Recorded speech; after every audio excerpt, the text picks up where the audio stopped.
Hello and welcome to this edition of Bayou Time. I'm your host, Keith Whiteside, licensed clinical social worker with Charitable Home Care. Very glad you're joining us. However you may be joining us, we appreciate it.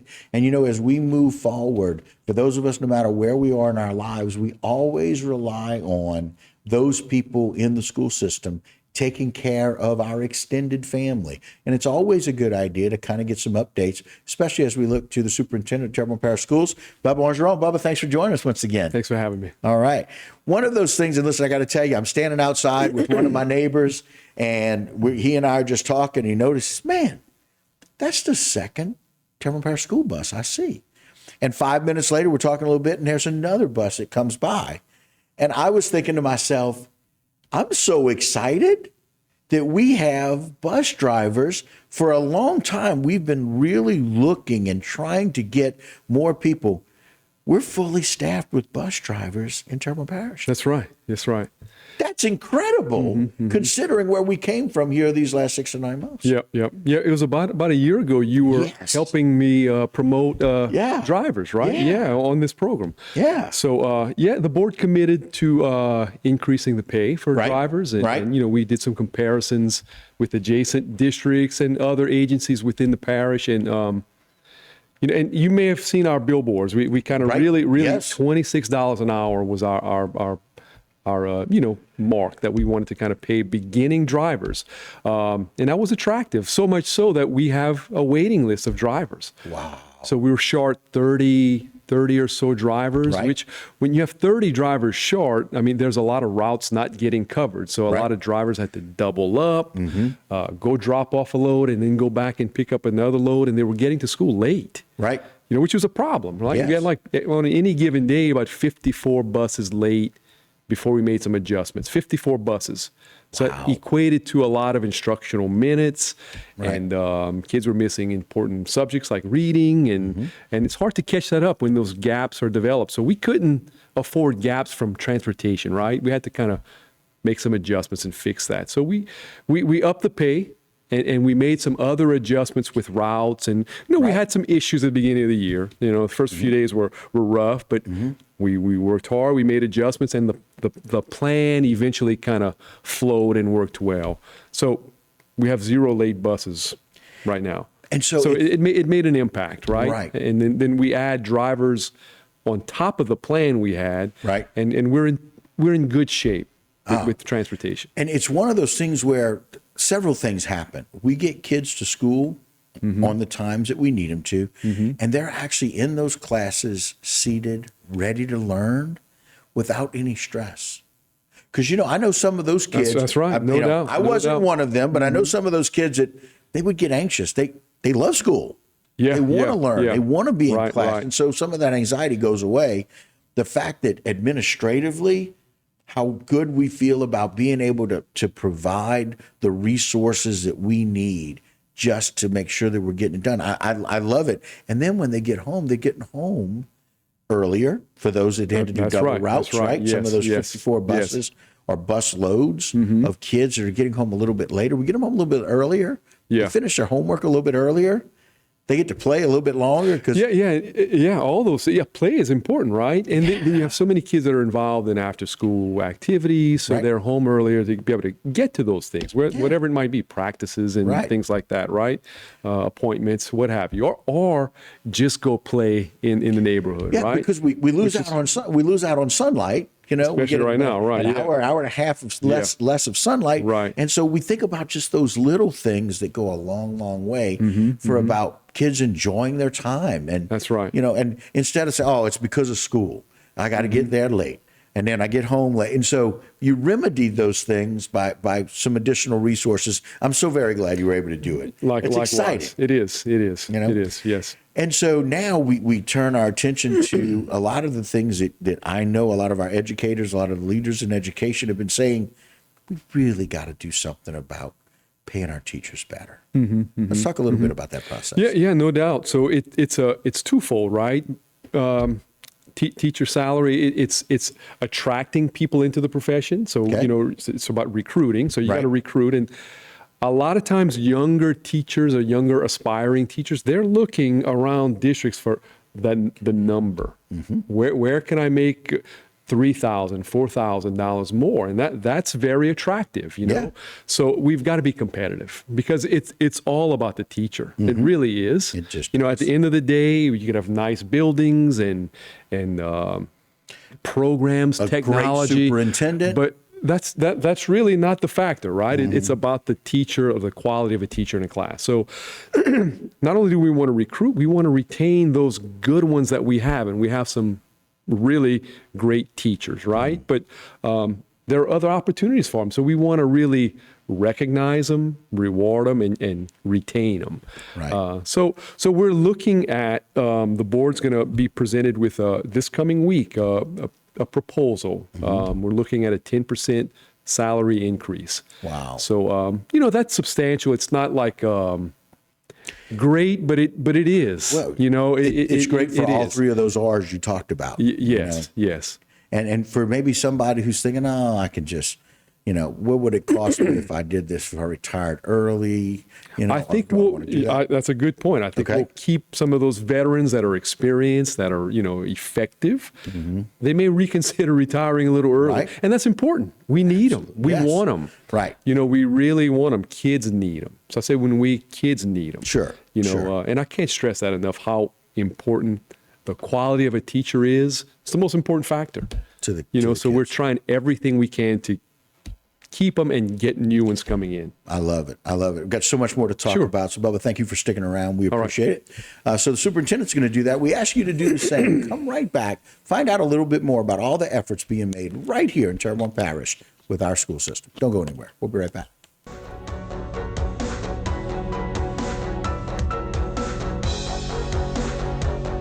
Today's social media segment is brought to you by Alford and Associates for all of your insurance needs. CIS, Cardiovascular Institute of the South, the highest quality cardiovascular care available. Barker Honda, the Barker family tradition of quality.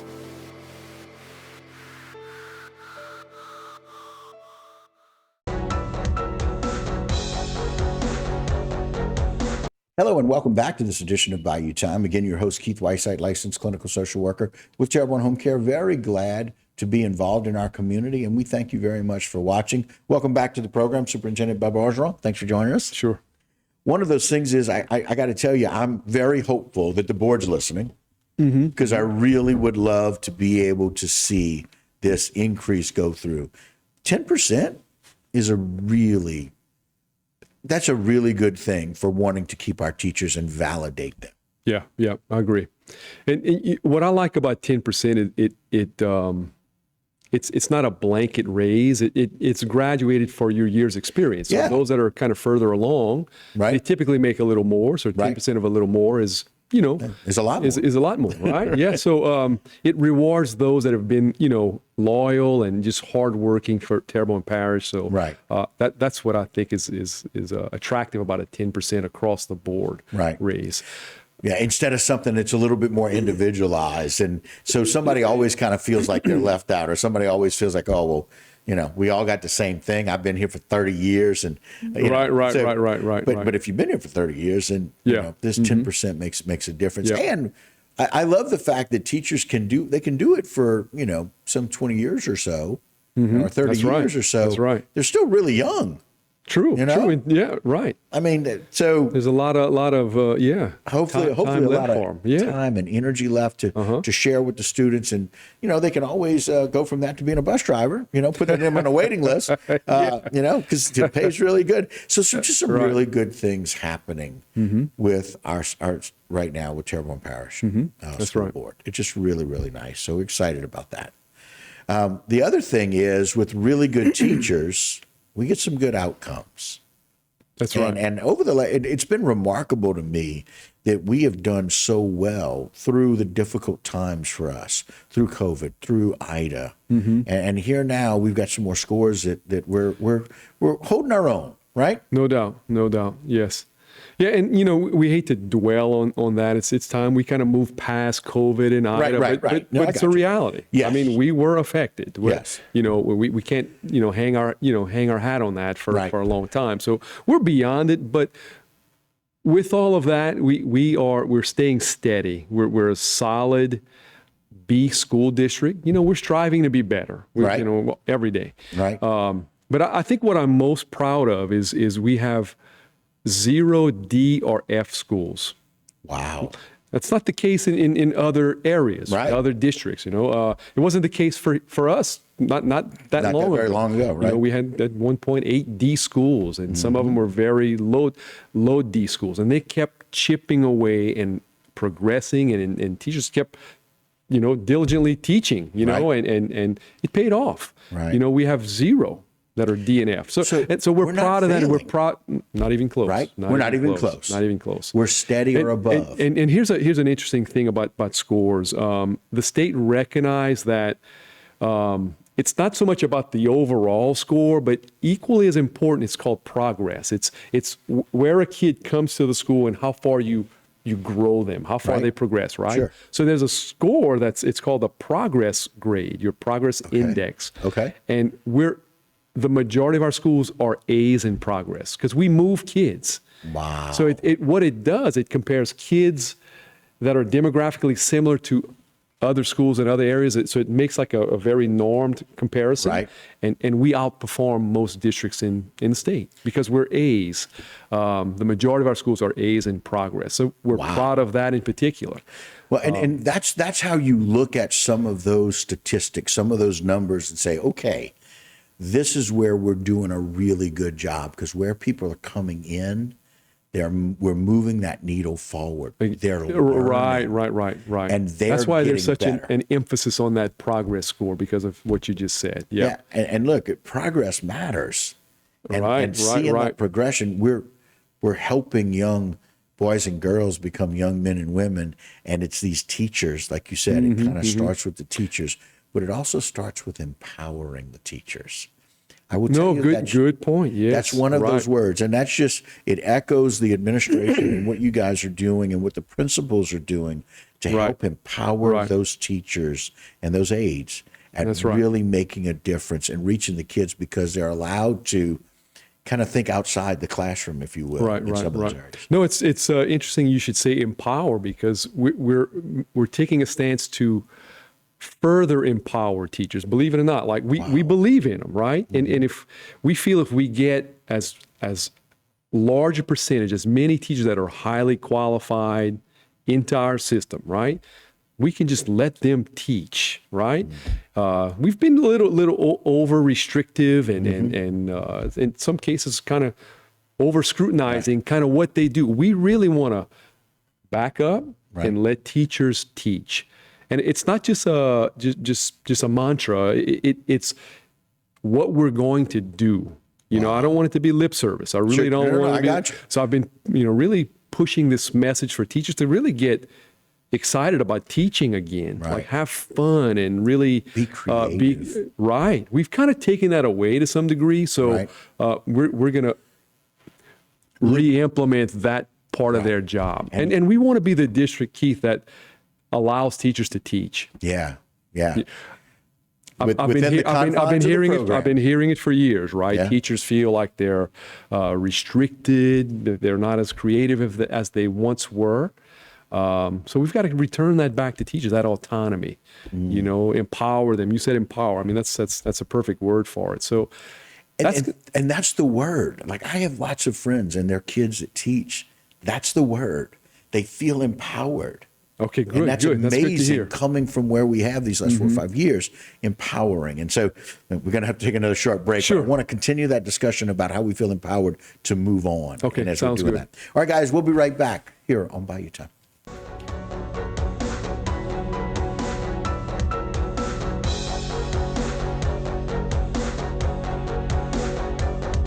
Today's social media segment is brought to you by South Louisiana Bank. It's better when we bank together. Waits and Downer, attorneys at law. Terrebonne Ford, built Ford tough.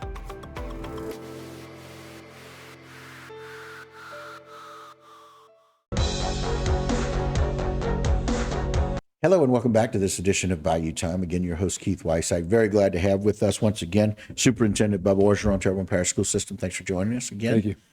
We were talking about empowerment, and it is so very nice that, again, that's the word that we're hearing, that a lot of these students are being empowered because the teachers are being empowered, the principals and assistant principals are being empowered, and that kind of starts at the top. And I love the fact that we want to let these teachers really get out and be creative and teach within the structure of the program. That's right. What needs to be done. And one of the best ways to do that is for us to all kind of be a part of that recovery process. And I think the word recovery has become a little bit more positive than it was a year ago or 2 years ago. That's right. That's right. Yeah. So let's talk a little bit about how that's happening across the parish. Yeah. So, so it's been a process, right? We're relying on FEMA to kind of reimburse us for a lot of these repair projects that we're doing from the storm. But we're in a phase now that we're wrapping up the majority of the work, which is, it took a while, but we're there. We're at that point. Barring some of the major rebuilds, like Upper Little Caillou and Grand Caillou and the Ellender School, in particular, right? Those the two elementary schools have been approved to be demolished. So we'll see that work happening soon. Okay. Upper Little Caillou is around the corner. Any day now, they'll start mobilizing and tearing down the old, and the architects are in the process now of designing the new building. So that's fantastic. Coming. And, so timeline for those two elementary schools, we're looking at about a year to design, 8 months to 12 months to design, and about an 18-month build. Right. So we're looking at about a couple and a half years out, right? 2.5, 3 years. So it's coming. It's coming, and it's time. But we'll build some substantial schools. Now we've got to meet flood requirements. I'm not sure exactly what that's going to look like. There's a couple of options. You can build a school that's elevated on pillars, or build large mounds. So there's a couple of different options, but that's all part of the design work. And getting that evaluated and approved. That's right. As we go, that's correct. Those approval processes as we go. And quite frankly, we had to wait for the approval process to decide about demolition. We had to get to this point. Which we're still in that phase with Ellender right now. Correct. Ellender, we're still waiting for that final approval to move forward. And what we're pretty certain about Ellender, it's going to be a tear down or demolish, and then a rebuild. Right. So we're meeting with architects currently, kind of getting ahead so we can get the planning pieces kind of in place, so we're not waiting till it's finally demolished to start the planning. So we're kind of getting ahead of ourselves as much as we can without getting too far ahead. Right.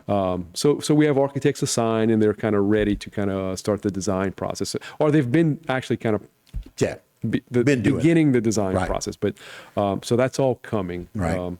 So we're doing a lot of other little projects, like I say little, they're major, but Oaklawn.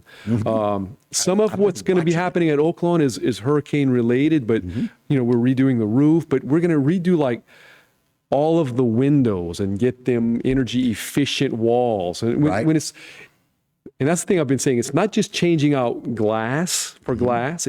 We're changing out the whole wall. And it's the whole wall for the whole side of the building. So it's going to be an immediate facelift and energy efficiency, and we're redoing the floors, the lighting, the ceilings. We're going to do some major painting with some of the brickwork over there. Redoing the gym, which needs a lot of exterior work. Right. So. And we're doing a lot of other things, and Oaklawn had their perimeter fencing project done. Right. So we're going to get all of our schools with some pretty substantial perimeter fencing. I mean, that's just a layer in our safety plan. But and it kind of restructured the yard. It confined it somewhat, but it's confined. Right, and it's all about safety. That's right. It's one of those things, and that was not done by chance. That was done by design. That's right. Like a lot of these rebuilds, a lot of these things that are necessary.